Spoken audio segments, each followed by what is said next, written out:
मंगलवार को पूर्वी राजस्थान में कुछ जगह भारी बारिश का अलर्ट। उत्तराखंड और हिमाचल में भी कहीं कहीं हो सकती है जोरदार वर्षा।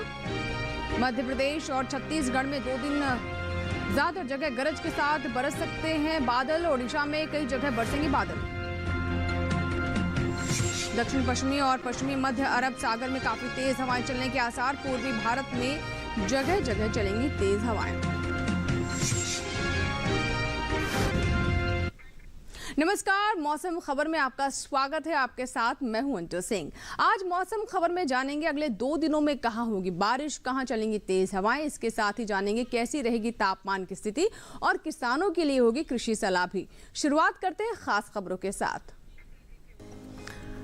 राजस्थान में 2 दिन कुछ जगह तेज हवाओं के साथ भारी बारिश का अनुमान है। इस तरह की जानकारी मौसम विभाग की तरफ से दी जा रही है कि यहाँ पर किसान अपनी व्यवस्था रखें, जल निकासी की व्यवस्था जरूर करें खेतों में ताकि पानी जमा ना हो पाए, क्योंकि अगले 2 दिन कुछ जगहों काफी तेज हवाओं के साथ ही बारिश होने का अनुमान है। उत्तराखंड और हिमाचल प्रदेश में तेज हवाओं के साथ कहीं कहीं होगी जोरदार वर्षा, यानी उत्तराखंड और हिमाचल में भी ऐसी ही वर्षा होने का अनुमान है। मध्य प्रदेश, विदर्भ, छत्तीसगढ़ के कुछ हिस्सों में गरज के साथ तेज हवाएं और तेज वर्षा संभव। गुजरात और मध्य महाराष्ट्र में कुछ स्थानों पर जोरदार बारिश का अंदेशा। गांगे पश्चिम बंगाल और ओडिशा में कुछ जगह भारी बरसात की संभावना। पूर्वी भारत के कुछ इलाकों में बिजली की चमक के साथ तेज हवाओं के आसार। पूर्वोत्तर के राज्यों में अलग अलग जगह तेज हवाओं के साथ मूसलाधार वर्षा संभव। कोंकण और गोवा के कुछ इलाकों में हो सकती है जोरदार वर्षा। तटीय आंध्र प्रदेश, तेलंगाना, उत्तरी आंतरिक कर्नाटक में कुछ जगह भारी वर्षा संभव। तमिलनाडु, पुडुचेरी और कराईकल में अलग अलग जगह तेज बरसात के आसार। और आइए अब नजर डालते हैं बारिश के अनुमान पर और जानते हैं कि कहां होगी बारिश और कहां रहेगा मौसम साफ।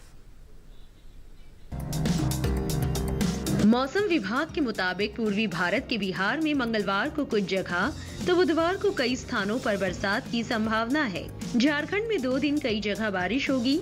ओडिशा में मंगलवार को कई जगह और बुधवार को कहीं कहीं बादल बरसेंगे। गांगे पश्चिम बंगाल में मंगलवार को ज्यादातर जगह तो बुधवार को कई जगह वर्षा हो सकती है। वहीं उप हिमालय पश्चिम बंगाल और सिक्किम में 2 दिन कई स्थानों पर बरसात के आसार हैं। असम और मेघालय में 2 दिन कई जगह तो अरुणाचल प्रदेश में कुछ जगह बरसात हो सकती है। साथ ही पूर्वोत्तर भारत के नागालैंड, मणिपुर, मिजोरम और त्रिपुरा में 2 दिन कई जगह बारिश का अंदेशा है।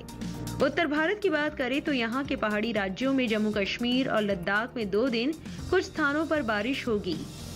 हिमाचल प्रदेश में मंगलवार को कई जगह तो बुधवार को कुछ जगह पानी बरसेगा, जबकि उत्तराखंड में 2 दिन जगह जगह बरसात होगी। वहीं 2 दिन पंजाब, हरियाणा, दिल्ली और उत्तर प्रदेश के कुछ हिस्सों में बादल बरसने की संभावना है। अगले 2 दिन पश्चिमी राजस्थान में कुछ जगह तो पूर्वी राजस्थान में कई जगह पानी बरसेगा। मध्य भारत पर नजर डालें तो मध्य प्रदेश में 2 दिन ज्यादातर जगह बारिश के आसार हैं। साथ ही छत्तीसगढ़ में अधिकतर स्थानों पर झमाझम बादल बरस सकते हैं।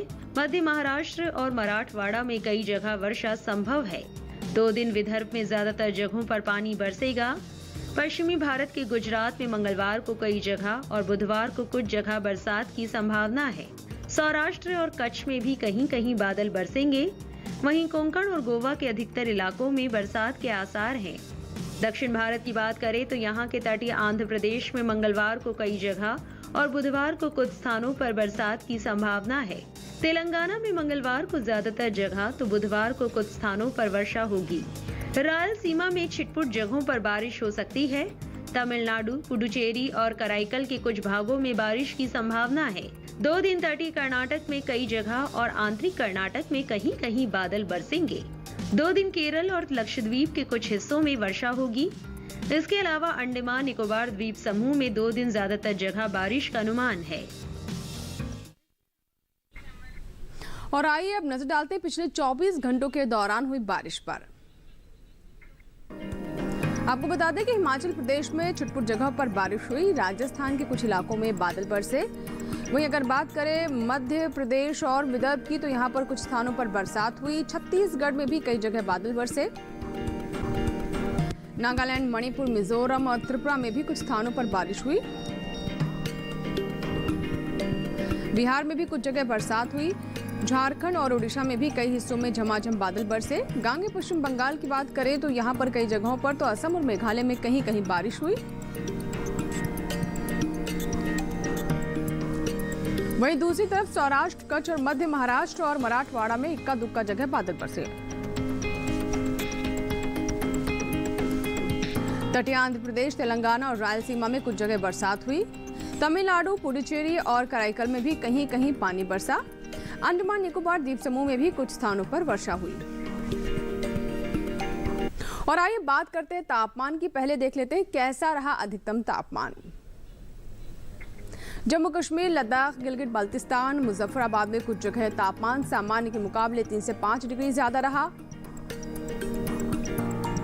तटीय आंध्र प्रदेश के कुछ इलाकों में अधिकतम पारा सामान्य की तुलना में 3 से 5 डिग्री ऊपर दर्ज हुआ।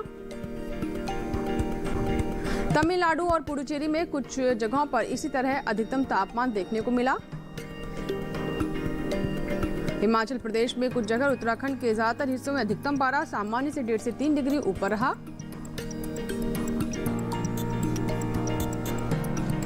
उत्तर प्रदेश और बिहार के कुछ भागों में अधिकतम पारा सामान्य की तुलना में 1.5 से 3 डिग्री ज्यादा मापा गया। असम, मेघालय और अरुणाचल प्रदेश में कई जगह अधिकतम तापमान सामान्य के मुकाबले 1.5 से 3 डिग्री ऊपर आंका गया। ऐसा ही अधिकतम तापमान पूर्वी मध्य प्रदेश और मध्य महाराष्ट्र में भी छुटपुट जगहों पर देखने को मिला। इस बीच सबसे ज्यादा अधिकतम तापमान तमिलनाडु और पुडुचेरी के परमार्थी में 38.5 डिग्री सेल्सियस दर्ज किया गया। ये परमार्थी में सबसे अधिक तापमान दर्ज किया गया और ये रहा 38.5 डिग्री सेल्सियस। और आइए बात करते हैं न्यूनतम तापमान की।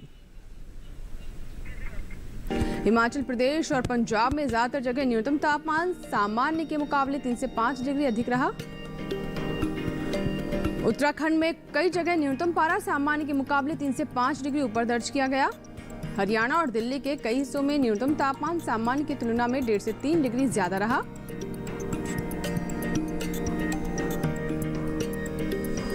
उत्तर प्रदेश, मध्य प्रदेश, विदर्भ और गुजरात में भी कहीं कहीं इसी तरह का न्यूनतम तापमान देखने को मिला। इसके विपरीत बात करें अगर तमिलनाडु की और साथ ही पुडुचेरी की, तो यहाँ पर तटीय आंध्र प्रदेश में भी कुछ स्थानों पर न्यूनतम पारा सामान्य से 1.5 से 3 डिग्री नीचे रहा। मैदानी इलाकों पर नजर डालें तो मैदानी इलाकों में सबसे कम पारा पश्चिमी मध्य प्रदेश के खरगोन में 17.5 डिग्री सेल्सियस दर्ज किया गया। इसी के साथ ही मौसम खबर में यहाँ वक्त है एक छोटे से ब्रेक का। ब्रेक के बाद जानेंगे कैसे करें पालक की बुआई। बने रहें दूरदर्शन किसान के साथ, देखते रहें मौसम खबर। छोटा सा ब्रेक।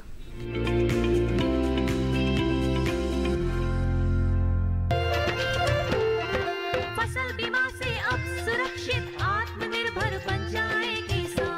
AIC के संग मौसम की मार अब नहीं करेगी तंग, नुकसान की होगी पूरी भरपाई। AIC किसान का हमराही। Agriculture insurance company of India limited, संपन्न भारत की पहचान, बीमित फसल खुशहाल किसान। पर्यावरण भारत की चिति, देश का स्वभाव। भारत में पर्यावरण सिर्फ जलवायु नहीं, आबो हवा नहीं, सिर्फ पेड़ पौधे, नदी पर्वत नहीं। भारत में पर्यावरण एक जीवन शैली है, सिर्फ लौकिक नहीं बल्कि दिव्य भारत का आईना। आइए आपका परिचय कराते हैं ऐसी ही कुछ परंपराओं से, इन्हीं जीवन मूल्यों से। कार्यक्रम प्रकृति उत्सव रिविजिटिंग इंडियन एनवायरनमेंट ट्रेडिशन देखिए हर गुरुवार सुबह 7:30 बजे सिर्फ डीडी किसान पर।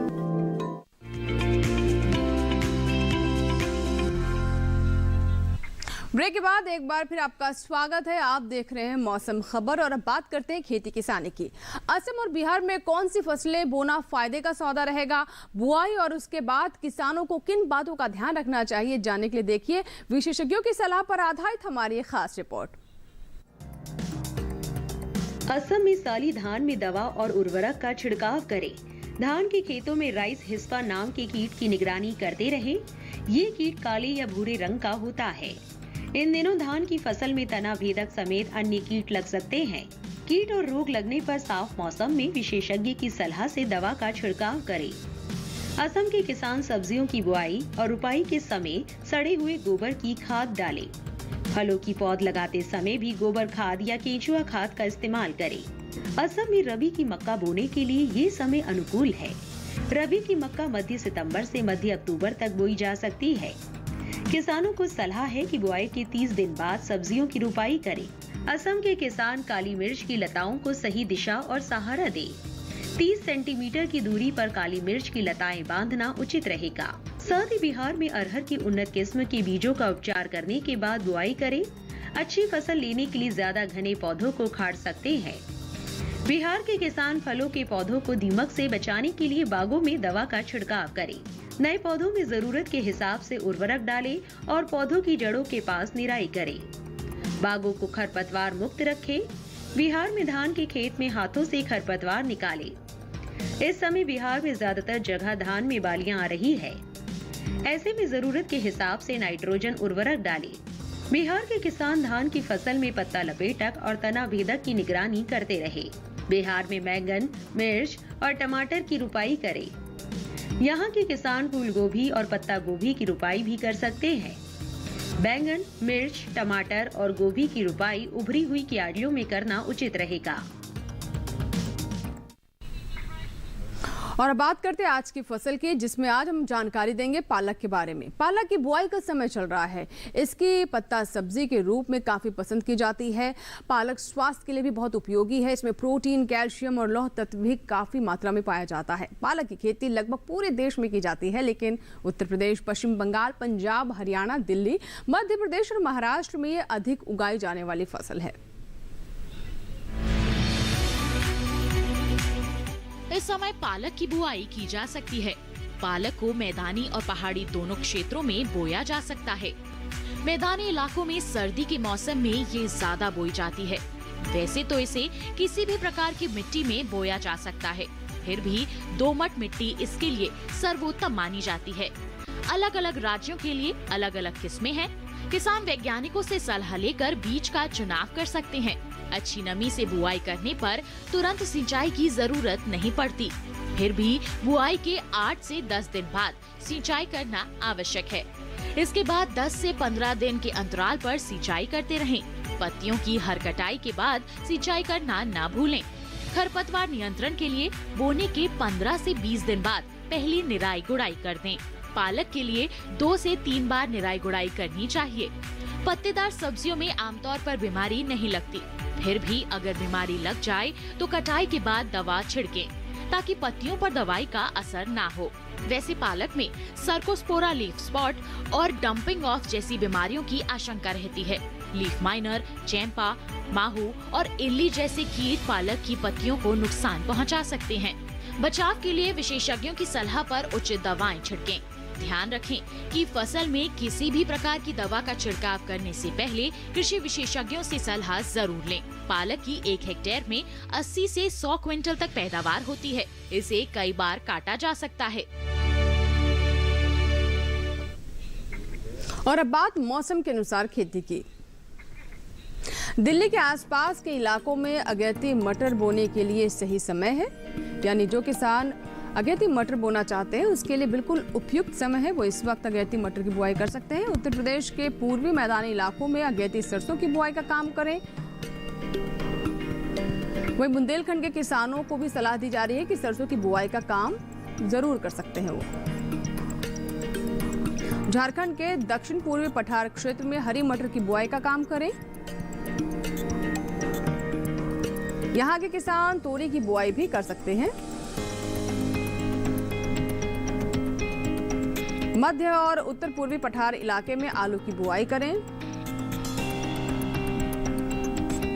झारखंड के किसान उन्नत किस्म के काले चने की बुआई भी कर सकते हैं। झारखंड के उत्तर पूर्वी पठार इलाके में हरी मटर की बुआई जारी रखें। इसी के साथ ही मौसम खबर में यहाँ वक्त है एक और छोटे से ब्रेक का। आगे नजर डालेंगे खेती और मौसम से जुड़ी खास खबरों पर। आप बने रहे दूरदर्शन किसान के साथ, देखते रहे मौसम खबर। छोटा सा ब्रेक।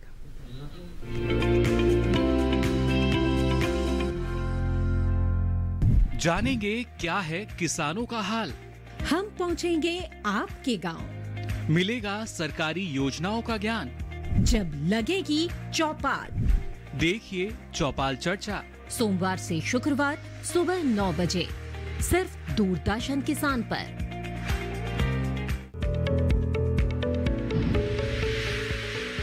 खुशहाल होंगे खेत, पशु रहेंगे स्वस्थ, सरकारी स्कीम का होगा लाभ, जब एक्सपर्ट्स का मिलेगा साथ, आपके सवाल विशेषज्ञों के जवाब, सिर्फ एक फोन कॉल की दूरी पर। देखिए किसानों का अपना प्रोग्राम हेलो किसान, सोमवार से शुक्रवार शाम 6 बजे से सिर्फ दूरदर्शन किसान पर।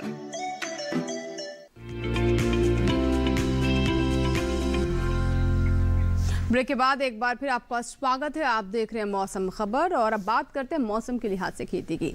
ओडिशा में रबी की अगैती तिल बोने के लिए समय अनुकूल है, तो जो किसान अगैती तिल बोना चाहते हैं उनके लिए सही समय है। वहीं ओडिशा के उत्तर पूर्वी तटीय मैदानी इलाकों में खेत से फालतू पानी निकाल दें। बाढ़ प्रभावित क्षेत्रों में जल निकासी के बाद पौधों की धुलाई करें। धान के खेतों से हाथों से खरपतवार निकालें। ओडिशा में धान में बालियां बनने का समय है। धान के खेत में उचित जल स्तर बनाए रखें। ओडिशा में मूंगफली के खेत में निराई गुड़ाई करें, यानी मूंगफली अगर आपने फसल ली है तो उसमें निराई गुड़ाई कर लें। खेत में मूंगफली की फसल 3 से 4 हफ्ते की होने पर निराई गुड़ाई करना उचित है, यानी फसल अगर 3 से 4 हफ्ते की हो गई तो आप निराई गुड़ाई कर सकते हैं। वहीं ओडिशा के किसानों के लिए सलाह है कि टमाटर, बैंगन और गोभी की रुपाई भी वो इस समय कर सकते हैं। ओडिशा में बागानों और नर्सरी से खरपतवार निकालें। और चलिए एक बार फिर से नजर डालते हैं मौसम की अहम झलकियों पर। राजस्थान में 2 दिन कुछ जगह तेज हवाओं और भारी बारिश का अनुमान है। उत्तराखंड और हिमाचल प्रदेश में तेज हवाओं के साथ कहीं कहीं होगी जोरदार वर्षा। मध्य प्रदेश, विदर्भ, छत्तीसगढ़ के कुछ हिस्सों में गरज के साथ तेज वर्षा संभव। गुजरात और मध्य महाराष्ट्र में कुछ स्थानों पर जोरदार बारिश का अंदेशा। आगे पश्चिम बंगाल और उड़ीसा में कुछ जगह भारी बरसात की संभावना। पूर्वी भारत के कुछ इलाकों में बिजली की चमक के साथ तेज हवाओं के आसार। पूर्वोत्तर के राज्यों में अलग अलग जगह तेज हवाओं के साथ मूसलाधार वर्षा संभव। कोंकण और गोवा के कुछ इलाकों में हो सकती है जोरदार बारिश। दक्षिण पश्चिमी और पश्चिमी मध्य अरब सागर में मंगलवार को चलेंगी काफी तेज हवाएं। यहां 60 किलोमीटर प्रति घंटा तक जा सकती है हवा की रफ्तार। और आइए चलते चलते एक नजर अगले 4 दिनों के लिए 9 शहरों के तापमान पर।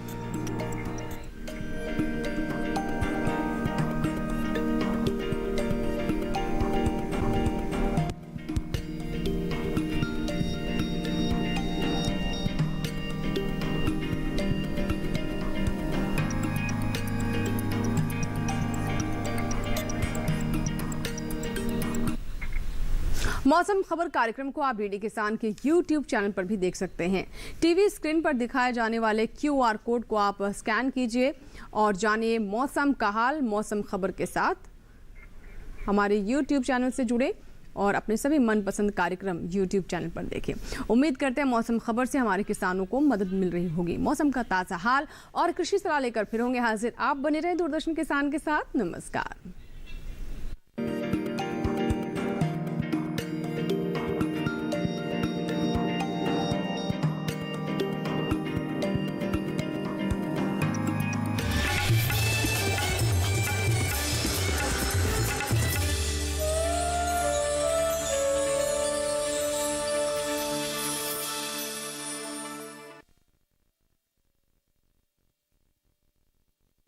इंडिया लिमिटेड, संपन्न भारत की पहचान, बीमित फसल, खुशहाल किसान। शिशुपाल, तुम ये क्या कह रहे हो?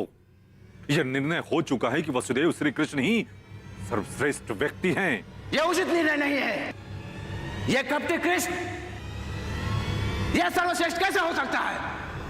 प्रिय युधिष्ठिर, प्रतियोगिता आरंभ होने से पूर्व एक तथ्य स्पष्ट कर देना चाहता। खेल में पराजित हो गई वस्तुओं को स्वेच्छा से विजेता के अधीन सौंपना होगा। नई सोच के नई सुबह आई है तेरी अंगनाई में, उठ जाग मेरे धरती के लाल रंग भर अपनी अंगड़ाई में। ये धरती अन्न की जननी है, कुछ और नई से पैदा कर। खेतों में सीप के बीज डाल, मोती के दाने पैदा कर। खेतों को हर एक चूनर दे, सौ रंग दे फसल के फूलों को। फागुन को लाल गुलाल रंग दे, गीत सावन के झूलों को। नई सोच, नई सोच, नई सोच। तू कातरी? बाबा स्कूल बॉक्सिंग प्रैक्टिस करने। तेरे को कितनी बार बोला ये बॉक्सिंग वॉक्सिंग कुछ नहीं होता, नहीं करनी। फिर भी तो अपनी माँ के जैसे समझेगी नहीं। खोपड़े की जगह ना घुटनों में दिमाग है तुम्हारा। अच्छा लगा तुम सबका ये जज्बा देखकर। दूसरों की तरह छुट्टियां मनाने की जगह तुम जो अपने अपने खेल में पसीना बहा रहे हो ना, यही मेहनत तुम्हें ओलंपिक्स में लेकर जाएगी। Come on come on fast. Shillong holiday home सिर्फ एक बिजनेस ही नहीं बल्कि एक फैमिली भी है। हम सब एक फैमिली की तरह रहते हैं, understand? Shillong holiday home, Shillong holiday home. इस वक्त मुझे ना बहुत घबराहट सी हो रही है। ऐसा लग रहा है कि बस ये सब कुछ खत्म होने वाला है। Shillong holiday home, Shillong holiday home. सबसे बड़े जननायक का ऐतिहासिक सफर, जिसके दृढ़ संकल्प ने रखी नए भारत की नींव। जन सेवा और कर्तव्य निष्ठा से जीता देश का भरोसा। मैं नरेंद्र दामोदर दास मोदी, मैं आपके बीच प्रधानमंत्री के रूप में नहीं, प्रधान सेवक के रूप में उपस्थित हूँ। सरकार वो हो जो गरीबों के लिए सोचे, सरकार वो हो जो गरीबों को सुने, सरकार वो हो जो गरीबों के लिए जिए। नई सोच और अलग नजरिए से साकार हुआ आत्मनिर्भर भारत का सपना। आज पूरे विश्व में भारत का लोहा माना जाता है। ये नवयुग है, ये नव भारत है। खुद लिखेंगे अपनी तकदीर। हम निकल पड़े हैं प्रण करके, अपना तन मन अर्पण करके। एक सूर्य उगाना है, अंबर से ऊंचा जाना है, एक भारत नया बनाना है।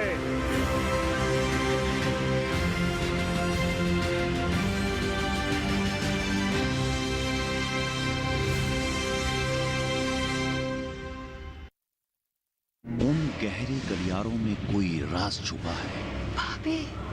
गुनाहों और षड्यंत्रों का किसने जाल बुना है? छल प्रपंच के बीच क्या हो पाएगा सफल उसका संकल्प? क्योंकि जीना इसी का नाम है।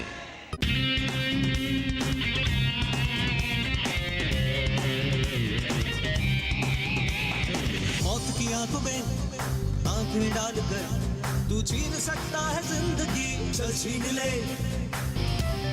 तू नहीं किसी और से, तू खुद से ही भयभीत है। चल अपने डर को तू डरा से डर के आगे जीत है।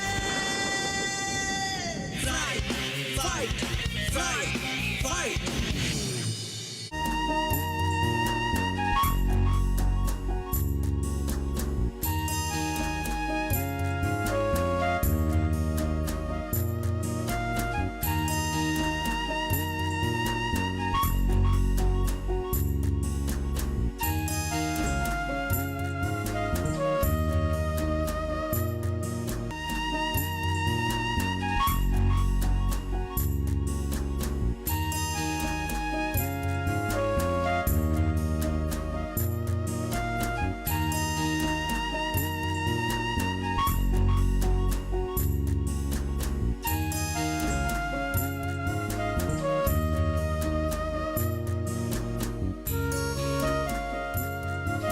पशुधन का हमारे देश की अर्थव्यवस्था में एक महत्वपूर्ण योगदान रहा है। देश में शुष्क और अर्धशुष्क क्षेत्रों में पशुधन की बहुलता है। वजह यह है कि ऐसे क्षेत्रों में कृषि पैदावार कम होती है और पशुधन ही जीविका का प्रमुख साधन है। यहाँ बंजर और लवणीय भूमि में चारा उगाकर घास की पैदावार की जा सकती है। इसके साथ ही बहुवर्षीय घास लगाकर और फसलों के अवशेष के प्रसंस्करण से चारा तैयार कर पशुओं का पोषण किया जाता है।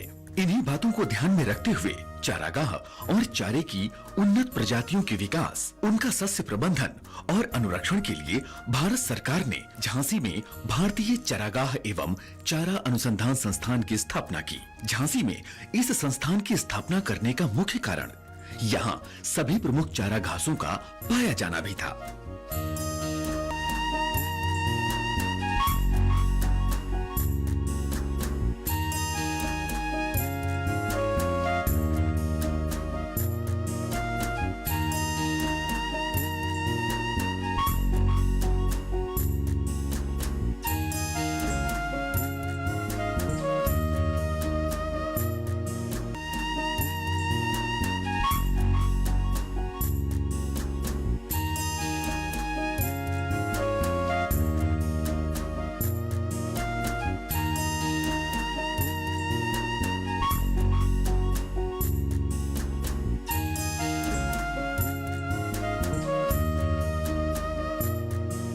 संस्थान ने बदलते जलवायु परिवेश में चारा फसलों के उत्पादन की नई पद्धतियां विकसित की हैं, जिनसे रबी और खरीफ में हरे चारे की फसलें ली जा सकती हैं। यहाँ पर इंटीग्रेटेड फार्मिंग के विकास पर नवीन शोध किए जा रहे हैं। शुष्क और अर्ध शुष्क क्षेत्रों में खासकर गर्मियों में हरे चारे की कमी को पूरा करने के लिए और पोषण गुणवत्ता में सुधार करने के लिए कांटा रहित नागफनी की खेती के तकनीकी विकास की पहल की गई है। इससे प्रोटीन, ऊर्जा और उच्च जैव भार के साथ नागफनी की उपयुक्त प्रजातियों का उपयोग और पशुधन आधारित खेती को बढ़ावा मिलेगा।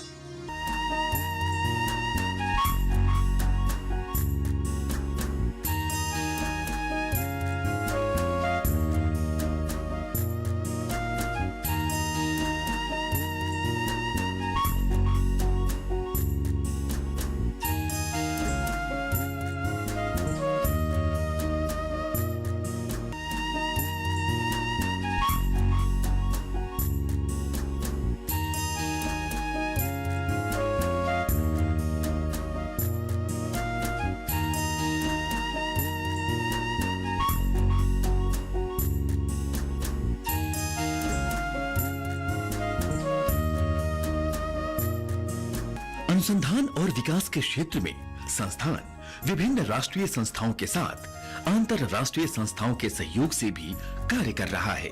भारतीय चारागाह एवं चारा अनुसंधान संस्थान अपनी नवीन तकनीकों और प्रौद्योगिकियों की सहायता से लगातार पशुपालकों को गुणवत्तापूर्ण चारा उपलब्ध करवाने और दुग्ध उत्पादन में वृद्धि करने की मुहिम में प्रयासरत है।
टीवी के साथ बदलते भारत की शान।